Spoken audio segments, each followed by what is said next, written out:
Headlines: Nigerian Medical Association warns of high disease outbreak risk in Maiduguri following floods.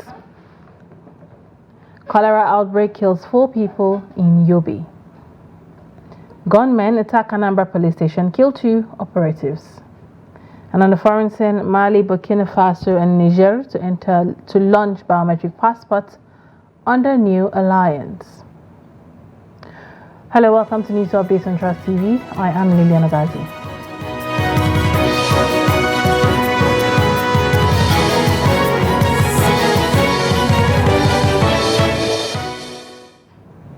The Nigerian Medical Association on Monday called on the government and other critical stakeholders to immediately activate measures that will guarantee public health safety following a devastating flood that ravaged Maiduguri last week. This was contained in a statement issued by the chairman Borno State Council, El Yakubu Mohammed, who sympathized with the displaced persons. He emphasized the need for proper hygiene and appropriate latrines to prevent outbreaks of diseases like cholera. Oyakub raised concerns over reports received from various IDP camps within Maiduguri Metropolitan Council, which might trigger a health crisis in the coming days. Oyakub pledged the association's full support as part of its corporate social responsibility, urging all its members to be prepared to provide health services at IDP camps as well as their neighborhoods.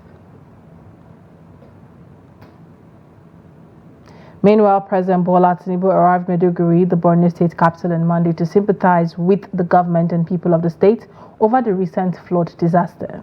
He arrived at 3:40 p.m. and headed to one of the emergency camps to commiserate with the flood victims.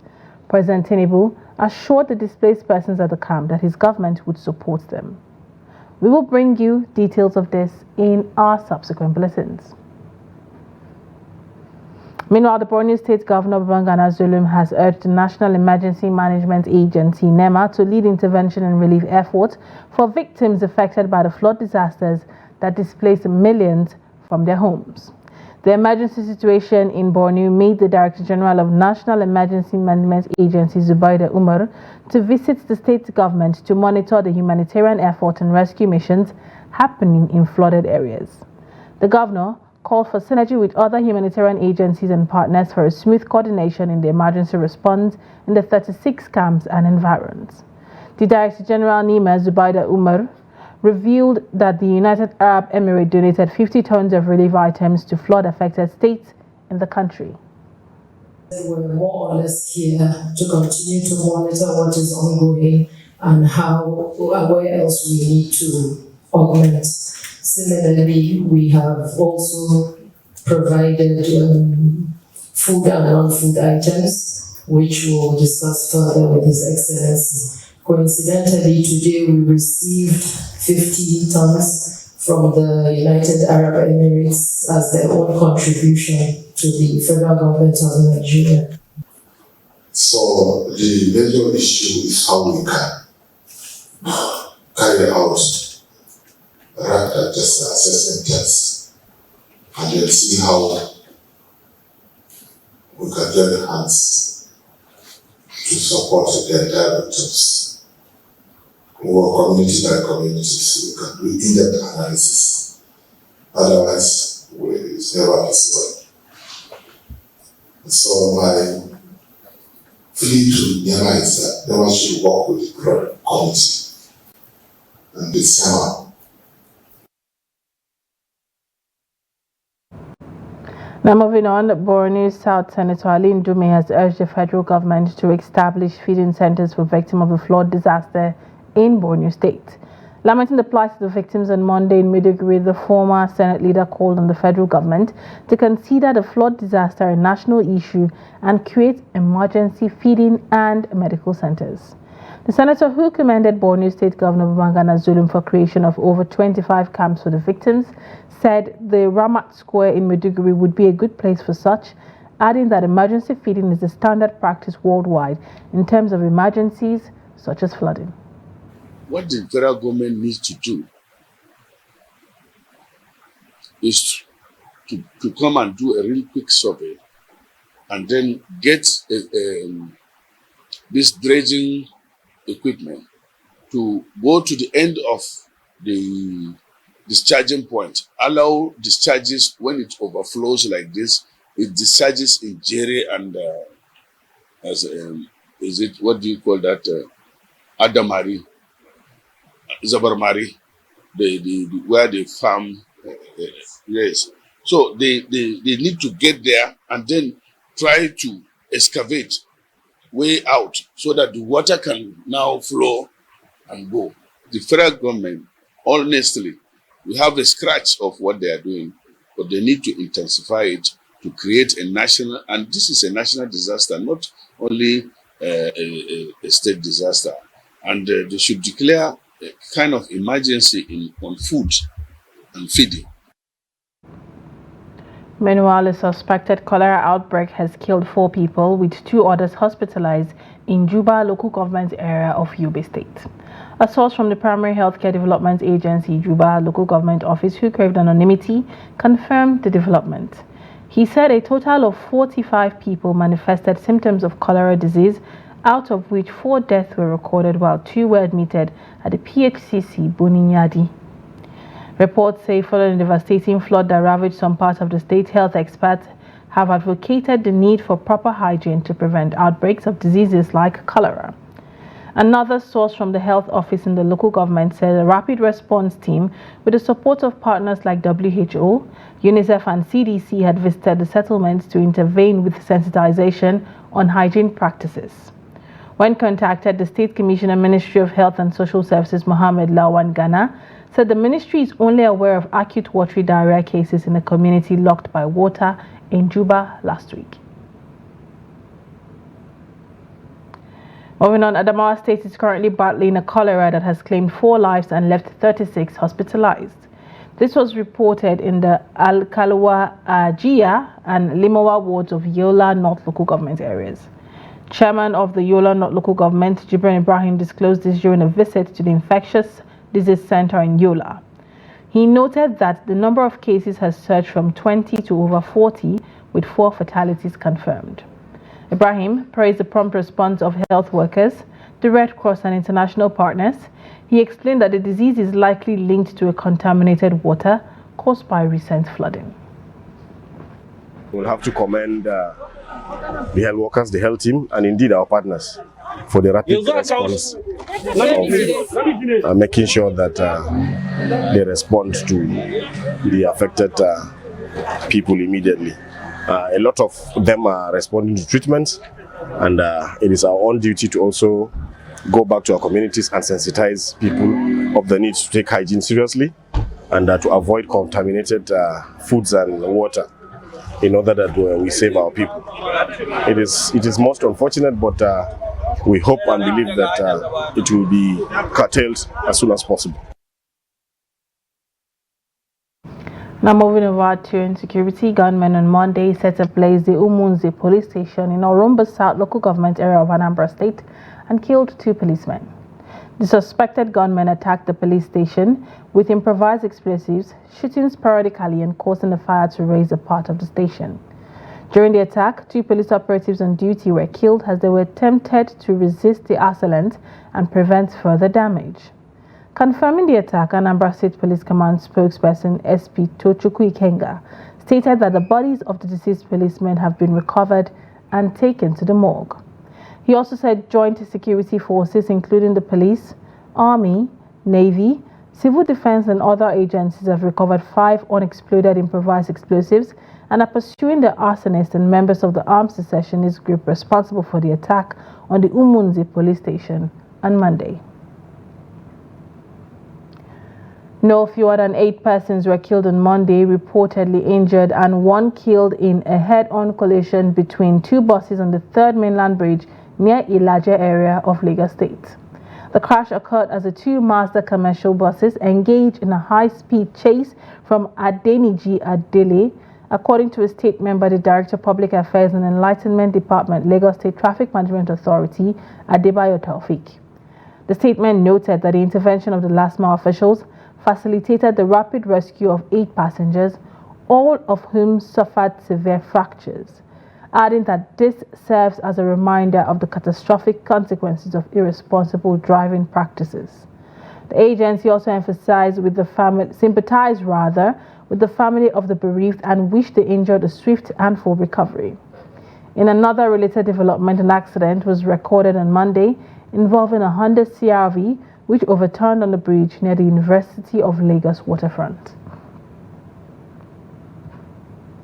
The Inspector General of Police, Kayode Igbetokun, says quasi-security outfits won't be allowed to intervene in election security in the Saturday governorship poll in Edo State.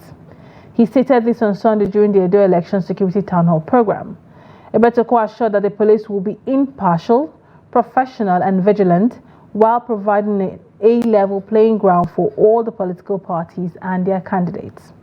With the IGP's comment, the Edo State Security Network and other state-run and private-run outfits are banned from election security next Saturday. Meanwhile, Deputy Inspector General of Police Frank Mbah said the IGP has not said anything out of the ordinary. He said by convention and by practice, vigilantes are not allowed to partake in elections according to the Electoral Act. Mbah said any quasi-elect security officer seen on the day of election duty would be arrested. This is News Update coming to you from Trust Television. Coming up, soaring prices of gadgets add to frustration of FCT residents amid economic slowdown. More news when we return this day. You are welcome back. If you're just joining us, this is News Updates coming to you from Trust Television. Let's take a look at our headline stories again. Nigerian Medical Association warns of high disease outbreak risk in Maiduguri following floods. Cholera outbreak kills 4 people in Yobe. Now moving on, the Minister of State for Defense, Bello Matawalle, and the Chief of Defense Staff, General Christopher Musa, have directed an immediate investigation into allegations that the naval rating seaman Abbas Haruna has been in detention for nearly 6 years. Haruna's wife, while featuring on a radio station in Abuja, accused the military authorities of unjustly keeping her husband in their custody for almost 6 years. Reacting to the allegations, Matawalle, in a statement on Monday by his personal assistant on media, Ahmad Dan Woodil, said no officer should be subjected to undue hardship or wrongful treatment. The statement said since the armed forces are built on the pillars of honor, discipline and justice, no officer serving the nation should be subjected to undue hardship or wrongful treatment. He assured that the matter will be handled with utmost seriousness to ensure that justice prevails, adding that the nation remains committed to upholding the integrity of the military and the rights of every individual under the law. According to the Nigerian Communications Commission, about 63 million gadgets are sold annually in Nigeria, with over 132 million unique devices being on the country's telecommunication network in 2020. The growth in the demand for gadgets has been attributed to the increase in the number of telecom subscribers in the country. In this report, Noel Sampson speaks to some FCC residents on how the economic situation in the country is affecting the cost of phones and other telecommunications gadgets. The report. This is Banex Plaza, one of the most popular places in the FCT where phones and other telecommunications gadgets are sold. Dealers here and residents alike say the recent economic downturn in the country has negatively impacted the demand for telecom devices in the country, as prices for some gadgets have gone up by over 200% since last year. According to these residents, they are therefore spending their lean incomes on basic essentials rather than gadgets, which they say witness an upward price movement almost every 3 months.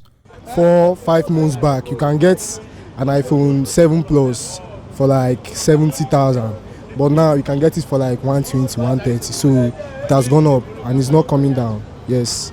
So I have a PS5 in my shop. I sold for 800. Within a 1 week later, my supplier called me back that phone prices, the PS5 prices is no longer the same. So I have to increase my prices in order to go up. In a case where last 3 months I have a PS5, the thing went up. I bought at a higher rate. The thing come down. I lost. I know how much I lost. So it's all the same. You have to be checking the current rate and to up your prices. Like this Samsung I'm holding now, when it came out, it was 110. I bought it 110. but now it's roughly 250,000 naira within the space of 3 months. A full vendor, DJ Mike, spoke on how they are managing with sales of devices in this difficult period and what payment plans have been put in place to encourage purchases. Regardless of how the economy is shaky, like you rightly stated, the forex has not been stable and none of that. But we always like to find a meeting point. It's been tougher, in all sincerity. In short, I've had some of my colleagues having to shut down. But for some of us, we've come to understand that we need to learn to adjust in the system. And it's been tough at the end of the day on the end users, our customers. You know.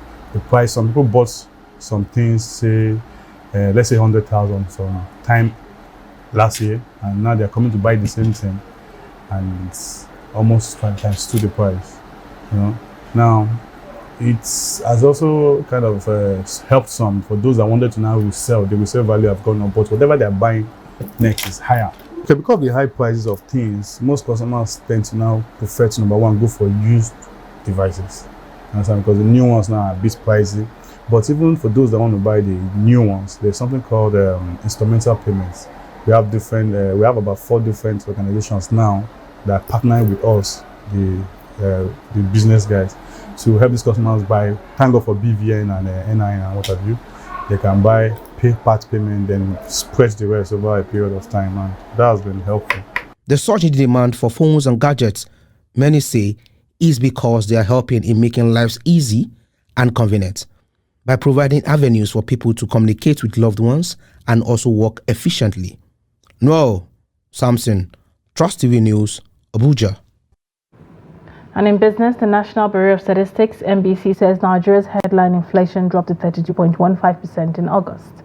NBS, in the report released on Monday, said the inflation eased the second time in 2024 after a 19-month increase that peaked 34.19% in June. It, however, said on a year-on-year basis, the headline inflation rate was 6.35% points higher compared to the rate recorded in August 2023, which was 25.80%. The report added that food inflation rate in August 2024 was 37.52% on a year-on-year basis, which was 8.18% points higher compared to the rate recorded in August 2023 at 29.34%. But on a month-on-month basis, the food inflation rate in August 2024 was 2.37%, a 0.10% decrease compared to the rate recorded in July 2024, which stood at 2.47%. The report attributed the fall to the decline in the rate of increase in the average prices of tobacco, tea, cocoa, coffee, groundnut oil, milk, yam, Irish potatoes, water yam, cassava tuber, palm oil, and vegetable, amongst others. The Nigerian National Petroleum Company has released a breakdown of estimated petrol prices from the Dangote refinery in its retail stations in Lagos as well as other states in the country. In a statement signed by its Chief Corporate Communications Officer Olufemi Sonaye, the company stated that it is buying petrol in dollars from the Dangote refinery for September, and sales in Naira will begin from October. NMPCL also revealed that the estimated pump price for premium motor spirit for September 2024 as determined by Dangote Refinery's pricing. According to the NMPC, PMS prices are not set by the government, but are instead negotiated directly between parties on an arm's length basis in line with Section 206, subsection 1 of the Petroleum Industry Act. For September 2024, PMS offtake NMPC has confirmed that payment to Dangote Refinery will be made in US dollars, with transactions in Naira set to commence on October 1st, 2024. A breakdown of the chart from NMPCL showed Dangote Refinery sold petrol to NMPC at 898 Naira 78 kobo per litre. NMPCL statement added that the pump price in Lagos will be 950 Naira 22 kobo, Sokoto State 999 Naira 22 kobo, Borno State 1,019 Naira 22 kobo, and FCT 992 Naira 22 kobo.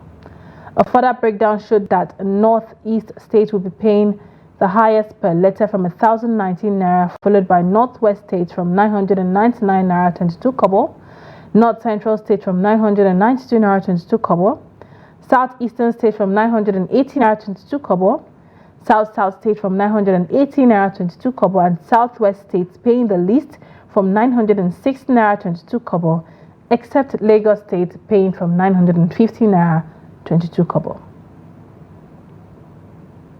Now away from Nigeria, Mali, Burkina Faso and Niger will soon launch new biometric passport.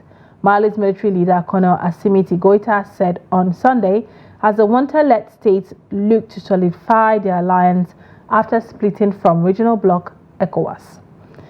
The three Sahel nations, all under military rule following a string of coups since 2020, joined together last September under the Alliance of Sahel States after severing ties with former colonial ruler France and pivoting towards Russia. They then said in January that they were turning their backs on the Economic Community of West African States, an organization they accused of being manipulated by France. In July, the Allies consolidated their ties with the creation of a Confederation of Sahel States, which will be chaired by Mali in its first year. The announcement came a day before the three states are due to mark the one-year anniversary of the alliance creation. Shootouts between hundreds of tribal warriors have left at least 30 people dead in Papua New Guinea's highland. Police said on Monday as security forces were given emergency powers to quell the violence. Police said the unrest started in August when illegal miners inflicted life-threatening injuries on a landowner in the Porgera Valley home to one of Papua New Guinea's largest gold deposits.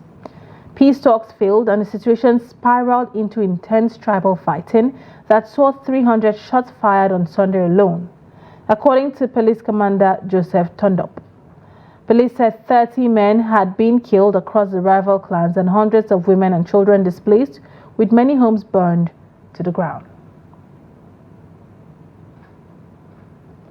And in sport, the technical advisor of Niger Tornadoes Football Club of Mina, Jean Mohammed, has expressed satisfaction with the barren draw against visiting Nasarawa United of Lafia in Mina on Sunday.